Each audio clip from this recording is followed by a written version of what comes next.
تو آج کے سبق کے اندر یہ بات ہے کہ قدیم بلا ابتدائین، یہ اللہ پاک ہمیشہ سے ہے بغیر ابتدا کے، اور دائم اللہ پاک ہمیشہ رہیں گے بغیر انتہا کے، وہ الآخر بعد کل شیء لا نہایت لہ، ہر چیز کے بعد، کیونکہ اللہ کا حکم پہلے بھی تھا قرآن میں للہ الامر من قبل و من بعد، اس آیت کے اندر هو الاول هو الآخر،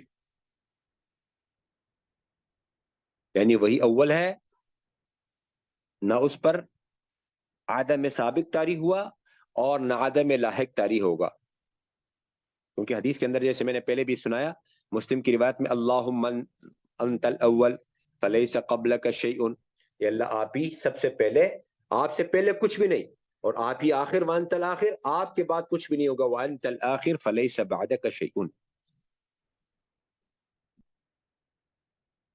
جیسے آپ کو معلوم ہے ایک وقت ایسا آئے گا سب کچھ کائنات کے اندر ختم ہو جائے گا، کل من علیہا فان، اللہ پاک فنا سے پاک ہے، جیسے یہ فرمایا لا یفنا، لا یفنا ولا یبیت، نہ ہلاکت سے پاک، کل شیء کل من علیہا فان، سب فانی ہو جائے گا، وَيَبْقَى وَجْهُ رَبِّكَ ذُو الْجَلَالِ وَالْإِكْرَامِ، اللہ کی ذات علی باقی رہے،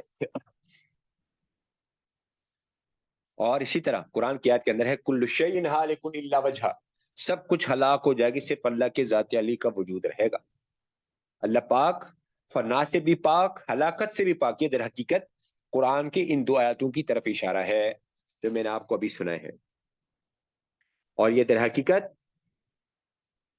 ہمیشہ بلا انتہا کی تائید ہے، قیامت کا دن ہوگا، اللہ پاک فرمائیں گے این الملوک این المتکبرون لمن الملک اليوم للہ الواحد القہار، آج کس کی بات چاہتے، کوئی جواب دینے والا نہیں ہوگا، ایک وقت ایسا آئے گا للہ الواحد القہار، سب کچھ ایک اللہ کی ذات علی کے لیے ہوگا، اس لیے اپنا عقیدہ یہ رکھنا کہ ایک وقت ایسا تھا صرف اللہ ہی تھے، باقی کچھ نہیں تھا، ایک وقت ایسا آنے والا ہے صرف اللہ کی ذات علی رہیں گے، باقی کچھ سب کچھ ختم ہو جائے گا، پھر اللہ پاک سب کو دوبارہ زندہ فرمائیں گے، اور اللہ پاک ابتدا سے بھی پاک ہے اور اللہ پاک انتہا سے بھی پاک ہے، ہمیشہ سے ہے، ہمیشہ رہیں گے، فنا سے بھی پاک ہے، ہلاکت سے بھی پاک ہے، یہ اہل سنت والجماعت کا عقیدہ ہے، اور یہی ہمارا بھی عقیدہ ہے، تو اس عقیدے کو قائم رکھنا، خود بھی اس پر رہنا، اور ساری امت کو، ساری انسانیت کو اس پر لانا، اور سب سے پہلے اپنے گھر والوں کو بھی سکھانا بہت ضروری ہے کہ ہمارا عقیدہ اللہ کی ذات علی کے وجود کے بارے میں یہ ہے۔ اللہ پاک مجھے اور آپ کو جو کچھ پڑھا سنا اس پر عمل کرنے اور اس کو دوسروں تک پہنچانے کی توفیق عطا فرمائے۔ سبحان ربک رب العزت عما یصفون وسلام علی المرسلین والحمد للہ۔